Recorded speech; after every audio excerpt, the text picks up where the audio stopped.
বিসমিল্লাহির রহমানির রহিম। আসসালামু আলাইকুম। আসমা কিচেনে আরও একবার আপনাদের সবাইকে জানাই স্বাগত। আশা করি আপনারা সবাই খুব ভালো আছেন। আলহামদুলিল্লাহ, আমিও খুব ভালো আছি। আমি আজ নিয়ে এলাম পাঙ্গাস মাছ ভুনা রেসিপি। পাঙ্গাস মাছ গন্ধ আসে বলে অনেকেই পাঙ্গাস মাছ পছন্দ করে না। আমি যেভাবে রান্না করব, এভাবে রান্না করলে আর গন্ধ আসবে না, খেতে খুবই টেস্টি হবে। আশা করি আমার রেসিপিটা আপনারা প্রথম থেকে শেষ পর্যন্ত দেখবেন। আমার এমন নতুন নতুন রেসিপি পেতে আমার চ্যানেলটিকে সাবস্ক্রাইব করে আমার পাশে থাকবেন এবং লাইক, কমেন্ট, শেয়ার করবেন। আর যারা অলরেডি আমার চ্যানেলটিকে সাবস্ক্রাইব করেছেন তাদেরকে জানাই অসংখ্য অসংখ্য ধন্যবাদ। আর কথা না বাড়াই, চলুন মূল রেসিপি শুরু করা যাক। আমি নিয়েছি পাঙ্গাস মাছ। পাঙ্গাস মাছগুলো আমি খুব ভালোভাবে ডলে ধুয়ে লবণ দিয়ে লেবু দিয়ে পরিষ্কার করে ধুয়ে নিয়েছি। আমি এবার মাছগুলো ভেজে নিচ্ছি। আমি খুব বেশি ভাজবো না, আমি এপিট ওপিট মিডিয়াম সাইজের করে ভাজবো। দেখুন আমি ভেজে নিচ্ছি, মাছগুলো তুলে নিচ্ছি।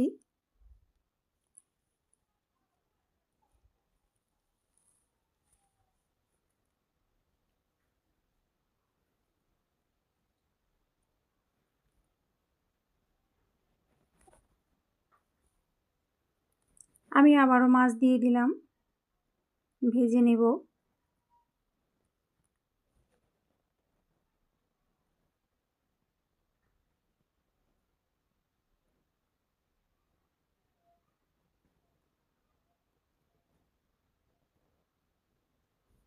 এভাবে উল্টে পাল্টে আমি ভেজে নিচ্ছি।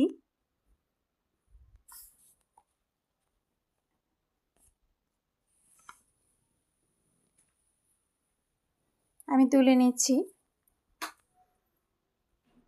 আমি আরও কিছু মাছ দিয়ে দিচ্ছি। আমি উল্টে পাল্টে ভেজে নেব।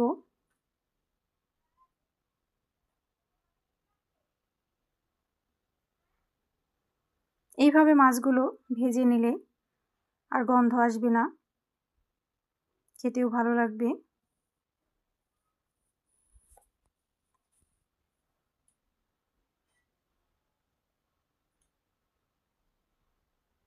আমি মাছগুলো তুলে নিচ্ছি।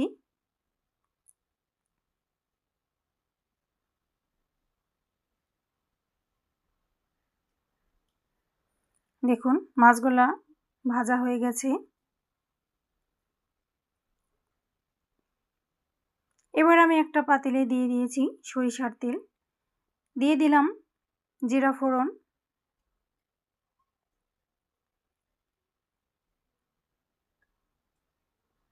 এবার আমি দিয়ে দিলাম রসুন কুচি। এতে করে ফ্লেভার খুব ভালো আসবে, খেতে ভালো লাগবে। এবার আমি নেড়ে নিচ্ছি।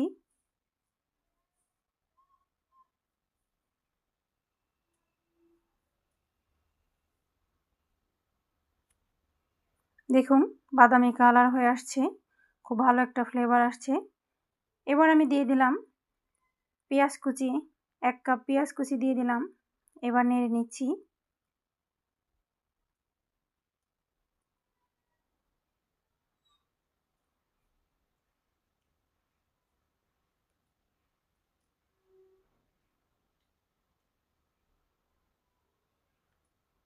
আমি নেড়ে নিচ্ছি। দেখুন পেঁয়াজগুলো ব্রাউন কালার হয়ে গেছে।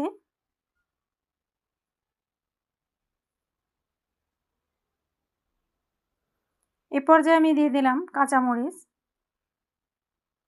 নেড়ে নিচ্ছি। কাঁচামরিচের ফ্লেভারটাও খুবই ভালো লাগে, এর ঝালটাও খুবই টেস্টি।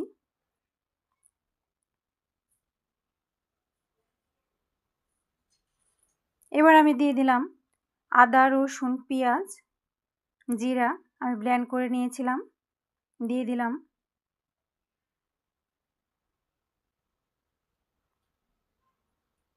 যাতে কাঁচা গন্ধটা চলে যায় আমি একটু ভেজে নিচ্ছি। এতে করে ফ্লেভারটাও খুব ভালো আসবে, খেতে ভালো লাগবে।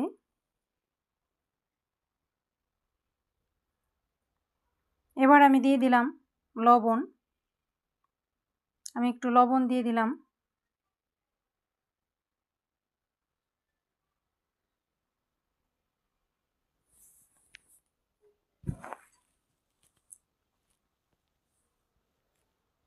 এই পর্যায়ে দিয়ে দিলাম আমি পানি, মশলা কষানোর জন্য পানি দিয়ে দিলাম।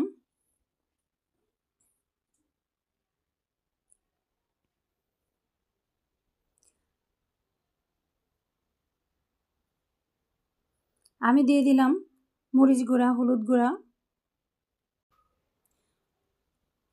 ধনিয়া গুঁড়া দিলাম, দিয়ে আমি নেড়ে নিচ্ছি।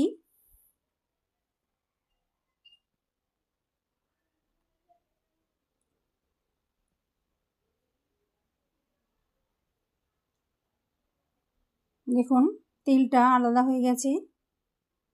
এভাবে আমি ভালো করে কষিয়ে নিচ্ছি।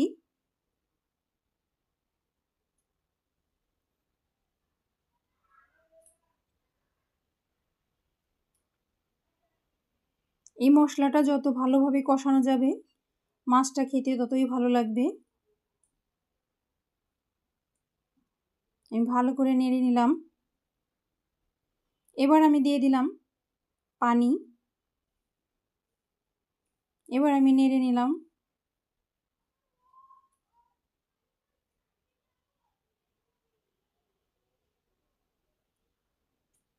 আমি ঢাকনা দিয়ে ঢেকে দিলাম।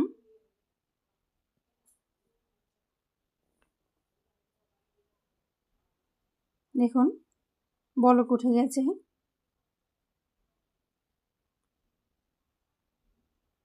এবার আমি মাছ দিয়ে দিচ্ছি।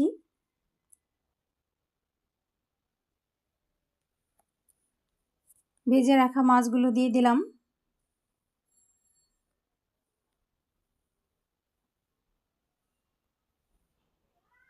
আমি ঢাকনা দিয়ে ঢেকে দিলাম। এবার আমি একটু নাড়িয়ে নিচ্ছি। আমি আবারও ঢাকনা দিয়ে ঢেকে দিলাম।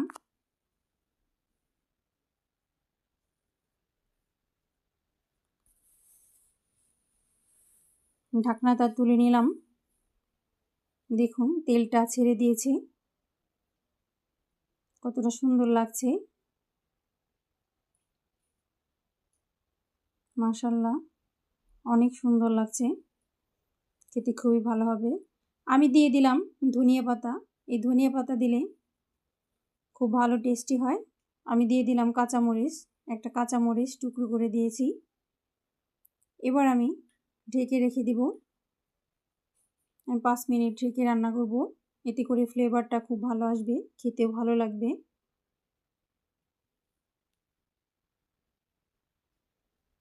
আমি ঢাকনাটা তুলে নিলাম। দেখুন মাশাআল্লাহ, দেখতে কতটা সুন্দর লাগছে আর খুব একটা ভালো ফ্লেভার আসছে, খেতে খুবই ভালো হবে।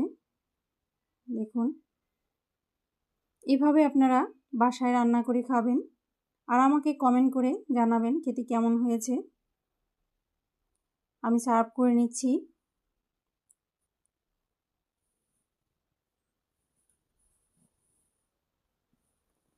যারা পাঙ্গাস মাছ পছন্দ করেন না তারা যদি এভাবে রান্না করে খান বারবারই খেতে ইচ্ছে করবে, কোনো গন্ধই থাকবে না। আমি ধনিয়া পাতা দিলাম। দেখুন মাশাআল্লাহ কতটা সুন্দর লাগছে। দেখতে যতটা সুন্দর লাগছে খেতেও খুব বেশি ভালো লাগবে। অবশ্যই আপনারা বাসায় রান্না করে খেয়ে দেখবেন কেমন লাগে। এতক্ষণ আমার সাথে থাকার জন্য আপনাদেরকে অসংখ্য অসংখ্য ধন্যবাদ।